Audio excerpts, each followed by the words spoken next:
From banning reporters from the Oval Office to cutting funding to public broadcasters like NPR and PBS, Trump's moves threaten press freedom and democracy in the United States.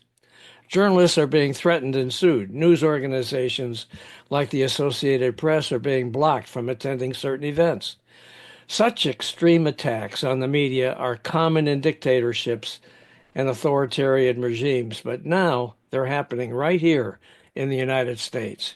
Ever since Donald Trump, the man who calls the media the enemy of the people, returned to the White House in January, press freedoms have been under attack. At the same time, there's been a sharp decline in the public's trust of the media. And when previously trusted media outlets begin caving to Trump, it gets even worse. So today we'll take a look at all of that with Christine Rogers, producer and PR manager at Pivot Point Media. She's a 25-year media pro who, before moving to corporate comms, was a longtime award-winning broadcast journalist, including at PBS, local TV stations, and Time Warner Cable. Christine, welcome to the Lean to the Left podcast. Thank you for having me. Delighted to be here. Listen, I want to know what your thoughts are about Trump's attacks on the medias, like trying to kill off PBS and NPR and attacking AP because they refuse to call the Gulf of Mexico the Gulf of America. What do you think about all of that? I think the assault on the freedom of the press is terrifying. And certainly all the things that you've mentioned that President Trump has done are very troubling to me. Changes in the procedures that govern White House access and the makeup of the press pool, the AP getting kicked out. People have to keep in mind that there are a lot of news outlets of subscribers that rely on the AP for Washington coverage in particular. And they're Absolutely. looking for that fact-based real-time news from the White House. Mhm. Seeing the president kick them out is terrifying. And also that the White House depriving public broadcasters, NPR and PBS, that once again, that's opened up the possibility that millions of Americans who rely on those stations and their affiliates, especially in our nation's growing news deserts, they might lose access to their valuable news and information programming. Yeah, I want to talk to you a little bit about that news desert that you just referred to. But before we do, I want to pursue this line of questioning about the Trump stuff. I see that he's even trying to get rid of Voice of America. That's horrible. Yes. And what we have to understand is for a long time now, that has been a great source of information in countries that have no access Yeah. or it's run by the government. So they're only getting what the authoritarian government wants them to hear. And it was always to our benefit to make sure that these populations were well informed. And so pulling that is really goes against our best security interests as a country. You also have, we haven't talked about opening up those investigations against CBS, ABC, NBC, right? Journalists covering issues viewed as important by the Trump administration, such as immigration, they've expressed concerns about increased scrutiny and the possibility of retribution for their reporting, which is precisely what's happening. What CBS right now is, they have some merger with, I forgot what the other media outlet is, but that's going to rely on the FCC's decision, right? So that's why you have people like the longtime producer at 60 Minutes leaving because they felt like their editorial control was being taken away. Again, that's that just that chipping away, and it's terrifying to me. Well, it is to me too. And I'm not quite sure what the solution is, except to get rid of Trump. Of course, maybe if he gets in a bigger pissing match with Elon Musk, who knows what will happen. Yeah, you bring up something too, because we have this conflation of interests too that the media is involved in. Case in point, you have the Washington Post, which is owned by Bezos. And Yeah, yeah, as they killed the Kamala endorsement. They yeah. pulled a political cartoon, which caused that long-term brilliant cartoonist to leave. And why? Because he does a lot of business with the government, as does Elon Musk for his respective businesses. So when you have that conflation, that I think that really complicates things too. Yeah. Now, you told me that you wanted to talk about the state of journalism in the United States and such a decline, such a sharp decline in trust in the media. Why do you think that is? That was happening long before Trump showed up. It's been going on, right? Yeah, it has for a long time. I think Yeah, it's a combination of a lot of different things. I can remember growing up to age myself here with my folks and a lot of people at that time. They sat down. 6:30 was an appointment for the national news. They were right. big fans of CBS and Walter Cronkite. And I think back then there was this tendency to have that there's no bias. We're just giving you the facts. Here they are. Now there's such a media is so fragmented, and people are not just getting their information from those traditional news outlets, if you will. It's Facebook, it's Twitter, it's Instagram, it's YouTube. And then I think you also have instances where people are they're they're going to the echo chamber. Yeah. If I politically am aligned this way, I'm going to go to Fox News. Or if I'm politically aligned this way, I want to listen to Rachel Maddow. I don't think that's done us any favors. And I also think some of it is economic. I do believe that there may be some people think, oh, there's bias, or that the media wants us to think a certain way because they have a certain bias. But I think some people think it's just a money-making thing, and they may feel like they're going to give us what they think we want or what we need because it's in their best economic interest. Hmm. Yeah, I think that media concentration and just the overall decline in the number of choices people have, the number of newspapers that have closed, it's astronomical. That's true, especially local papers. Yeah. And if they're not closing, they're being bought up by the conglomerates. And that's just a horrible thing. I started my career working on local newspapers. Uh, Matter of fact, I was the first white reporter hired by the Black Pittsburgh Courier Is in, that right? yeah. Very proud of that. I was As well. making $54 a week. How about that? Oh my goodness. That's the other problem, right? Yeah, journalists, the profession is tough. People think of kind of the celebrity journalists, but most of the beat reporters out there in local markets, they don't make a lot of money, No, they right? don't. They don't make much money at all. And I know that here in Myrtle Beach, South Carolina, where I live, the local TV stations, that there's just a huge churn of talent on those stations as those kids come out of college, get their first job working here, and then off they go to somewhere else. And so that just means that the level of professionalism, the level of reporting is not real great in communities like that, I You're think. right. Yeah, And the collapse of local journalism, I think, has created a crisis for democracy. yeah, Residents no longer are often are getting the information they need to understand those critical issues facing their local community so they can yeah. make good decisions and Right, hold right.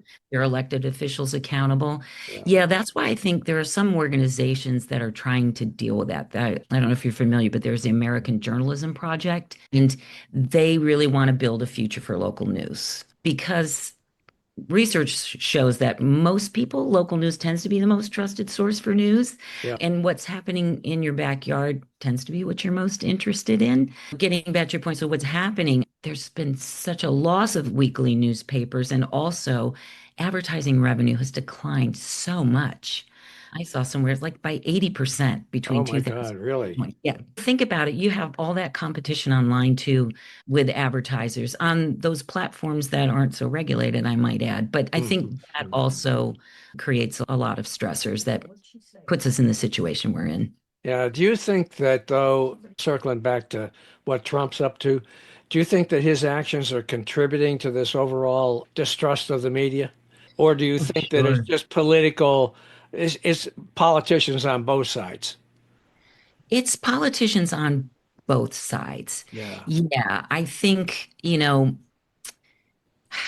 it's interesting because I think there was a time when politicians really did need the mainstream media. That's how they get out their messaging. Now, not so much because of the decline we've been talking about. To your point, it's been there for a while, that yeah, distrust. It's yeah, only gotten worse. yeah, But to keep reinforcing that on a daily basis of that distrust of the news, calling them the enemy of the people, that definitely it has had an impact on how people feel about the media. yeah. Yeah, it hasn't helped. You mentioned the Washington Post and how they caved on the endorsement of Kamala Harris because of Bezos.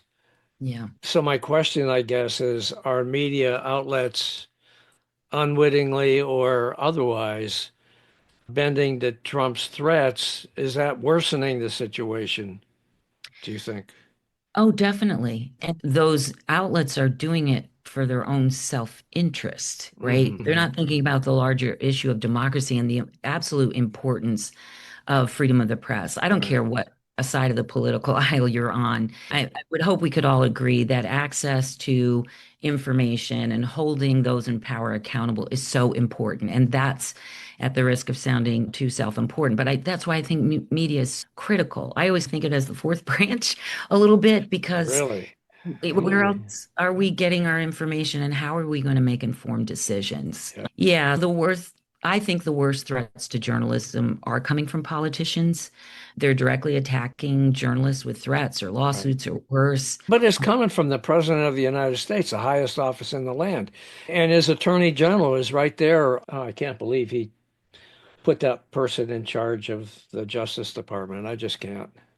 There are a lot of people he put in place, Well, that's Kevin, true. that Absolutely. I struggle with. Starting with the vice president. We could have a conversation all day about the lackeys that he's put in power. But the point is that all of this is really causing, I think, the distrust of the media just to be exasperated and to grow and get more serious, and at the same time really threatening our democracy. Don't you think that? Definitely. And you look at the tactics that the president used. Yeah. Reporters ask him legitimate questions. That's Right. their job. They're Right. going to ask you tough questions. They're not there to be your cheerleader. What does he do? He calls them nasty or stupid Right. and just denigrates them How for about the doing woman that had the guts to ask him about tacos? I love that. that really got under his I skin. know. I had AI do a image of Taco One, Trump's airplane. That gets into another topic, but there's such hypocrisy too. You think about all the things that he has done, which if that was a Democratic president that was doing that, the Republicans' heads would be blowing clean off, Oh, except kidding me. a Yes. plane from, yeah, Right. there are things that would, Anyway, I don't want to get into that yeah. stuff about Qatar and the gift airplane and how it is going to take billions of dollars for it to be up to Trump's standards.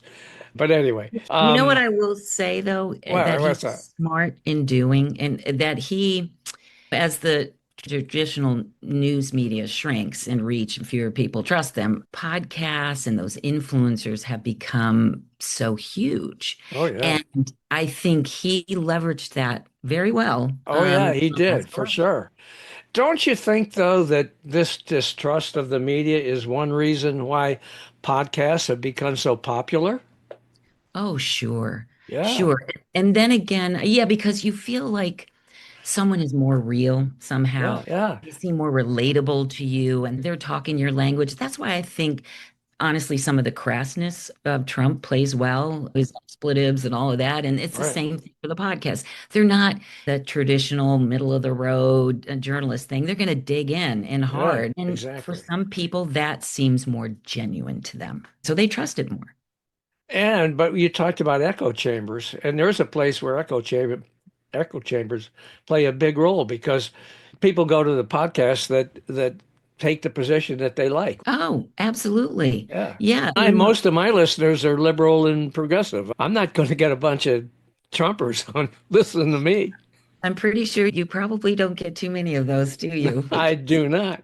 But you When know what? I think people owe it to themselves, and I try to do this myself. Listen to those other sides. Listen to what maybe you're like not a Fox News listener. Tune in. How are they leaning into things? Because I think it might help us better understand. It's interesting. I'll tell you what, you got to be a big person to do that. You do, because I try listening to Fox News. I can't. I You just can't get can't. through it. I just can't. You also have this news, and then you have what Fox will be the first to say, oh, that's not really news. That's our Right. editorial. That's entertainment. Yeah. And that's part of the problem too, getting Well, back it to is. I wanted to talk to you a little bit about that because the line between editorializing and straight news is just being blurred all over the place. Absolutely. Yeah, you had clear delineation of that at one point, but now absolutely not. And that goes back to the news and where I think sometimes the public, it's not just they think you're trying to think some certain way, they really think this is a money game. Yeah. Like not unlike any other entertainment program, you want eyeballs Right. or whatever your outlet is. The more your advertising revenue, all of that. Yeah, I think that also plays a part. Well, and those of us that are in the podcast, I don't know, call it a business. It's not really, for me, it's not really a business. Businesses you have to make money in. But I don't know where I was going with that. But it's crazy because people that are tuning into podcasts are listening to the people that are saying what they want to hear. So And they're I really, but what they're doing to me is they're taking the time that would ordinarily, out of their day, that would ordinarily be used to watch CBS or NBC or ABC to watch podcasts now. So they're not getting the other side of the story. Well, yeah, I agree with you. And I think there's also this idea of what's easy to cover. When I was still a broadcast journalist, you were Uh-huh. lucky, you got 90 seconds for your story, Yeah. right? Right. So it's he said, she said, very, you think, oh, I've done my job to balance the coverage without necessarily getting into the context or some of the nuances of the issue because there simply wasn't time. Right. Podcasts, you could argue, give maybe a little more time to explore issues, which I think people Exactly. appreciate, Yeah. Yeah. right? Yeah. And I found that they prefer podcasts that are not really heavily produced. Yeah. Don't give them a bunch of fancy stuff. Give them the stuff, give them the facts, give them the story, give them the people like you to come on and talk about this kind of thing. But don't spend a lot of time with a lot of fancy music and a lot of fancy graphics and all this kind of stuff. Yeah. Don't need it. Yeah, Don't don't need need it.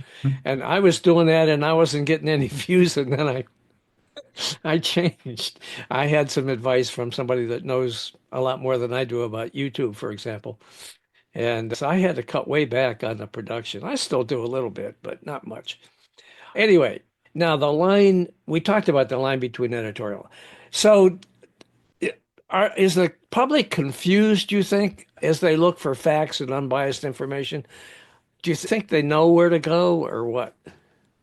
Maybe a little bit. I think for some people, you're already going to have some preconceived notions about how you feel about certain things, but we can't underestimate the power that journalism can have. And Right. that's why it's so important to have that, I think, that objectivity. Yeah, That I was agree always with a that. And you know what? I wanted to make the point. When I went to journalism school way back when, one of the first things that I was taught was about keeping your opinions out of the news story yes. and present the facts, just the facts.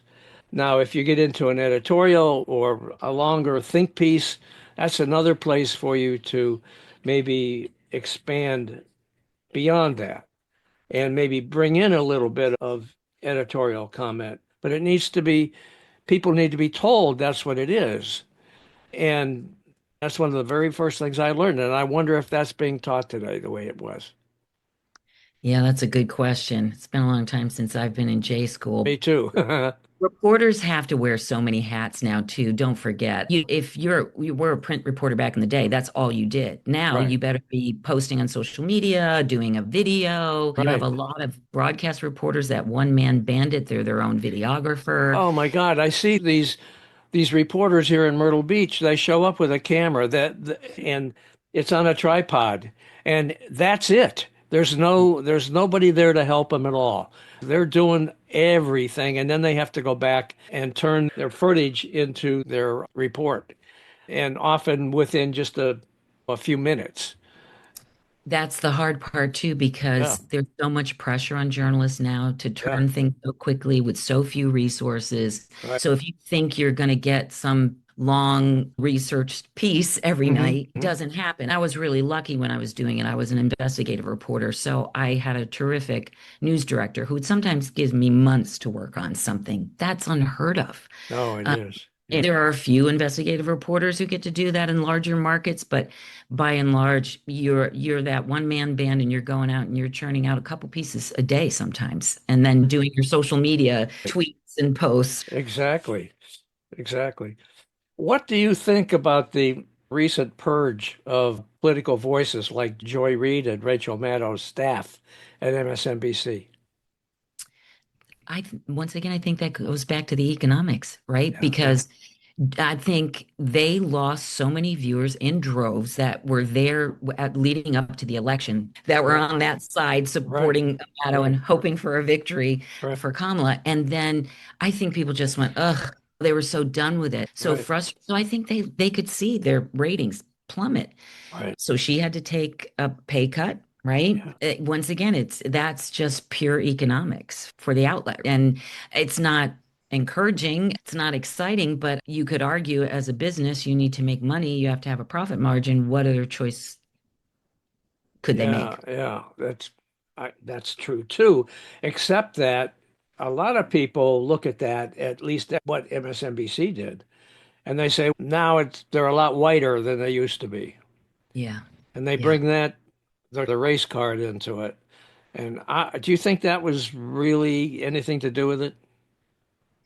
I don't know if I can say that. Yeah, it's what I will say is it would be unfortunate because if you're already experiencing a decline, if you dilute your product even more, Right. then I don't think in the long term that's going to serve you well either. I do think people are looking for what they stand for. But I really do think that was that blip in time. Their ratings were they were doing great. Yeah. But people were so burned out that I've talked to a lot of my friends and I'm a news junkie, but then you have those days like I really don't want to look at the news. I'm that way. Yeah, After the election, I didn't look at I didn't look at MSNBC. I didn't look, and I used to watch him every day, all the time. I didn't. And I don't even, I'll tell you, what do I do at night? I don't watch the 11 o'clock news anymore. I listen to music. yeah. I You just are not can't. alone. I There are a can't. lot of people. They're Yeah. done. It's And so where because am you're I getting my information? I'm getting my information from social media, from outlets that are from podcasts, from outlets that are online.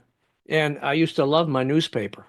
I loved to hold my newspaper, especially when my articles were in it. You bring up a really good point because back to that local journalism being so important, but I gave up my local paper and I keep saying maybe I should go back. It became such a sad, and I'm talking about I'm in a relatively decent sized market, and Right. it just became for me there was not much in it. It just kept getting smaller and smaller. And Yeah. I'm even talking digitally of what they were offering. But then there's a part of me, yeah, but I need to support them. They can't I, go under. I know. I subscribe to our local paper here, but I have to tell you, I am so disappointed in the quality of the reporting. Any little thing, an accident or a murder, the only thing that the only thing that's in the story anymore is what the police tell them. Yes. There's no investigation to determine what really happened. There's no anything. It's just the police said this and they declined to identify whoever and blah, blah, blah. And there's no information beyond what's in the headline. That's you hit the nail on the head there because that's what I was talking about earlier. It's you now with so little time, whatever, you do what's easy. That's why the horse race for the election is easy to cover. Yeah, And then journalists want the drama, the pithy quotes, the conflict. But what about reporting about the substance of the issue at hand? That's hard work. exactly. Exactly right. All right. Did we cover everything we need to cover? Got anything else you'd like to add? I don't think so. I think we made some good progress, I hope. I think so too. We're not solving all the problems, obviously, because No, we're not. I it wish we begs could the just talk and question. tell war stories. Yeah, well, that would be fun too. There are Yeah, lots but of those. yeah, there are. I will tell you one, and that is when I was the bureau chief for United Press International. Long live United Press International. Anyway, for United Press International in Trenton, New Jersey, covering the State House. And I used to write my stories on the teletype machine. And people don't know what a teletype machine is, but I'll just say it was a teletype machine. Anyway, I had to sit there and write my story, and it would go out immediately on the wire to the bureau in Newark, New Jersey, which was the headquarters bureau for the state. where it would be lightly edited and put out on the wire to all of our newspaper, radio, and TV subscribers all over the country. And there is a very famous, I will not name her, but a very famous NBC reporter who then was working for one of the Philadelphia TV stations. And what she would do is she would come and stand behind me while I was writing my story on the teletype machine, take notes, and then go back and do her stand up. And that Mhm. used to really piss me off. Oh, And as now well. that woman is making gazillions of dollars, and I'm doing a All freaking from on your back, all your yeah, and hard. I'm doing a freaking podcast. I will say this, if we look at what does journalism need to do, at the end of the day, we're like, okay, we've talked about this problem. What do we need to do about it? Yeah, right. Because I think we can once again agree that it's important. We need information. So how do we prove our value?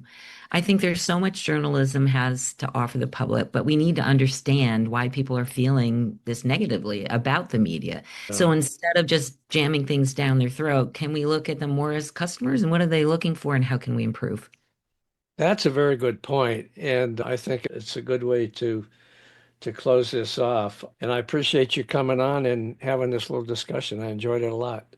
Oh, me too. Thanks so much. Hey guys, I'm Bob Gaddy, founder and host of Lean to the Left. I'm excited to share our new book, Hijack Nation: Donald Trump's Attack on America's Greatness, co-authored with political analyst and professor C.J. Waldron. In Hijack Nation, we delve into the unfolding story of America's political landscape through a series of essays from leantotheleft.net. We explore how Donald Trump's presidency has transformed American politics, challenging our values and institutions. Hijack Nation isn't just a book, it's a call to action. It invites you to reflect on what it means to be American in a divided political landscape. Together we can reclaim our nation's greatness. So get your copy of Hijack Nation today. Visit leantotheleft.net and click on the Books tab to learn more and to order.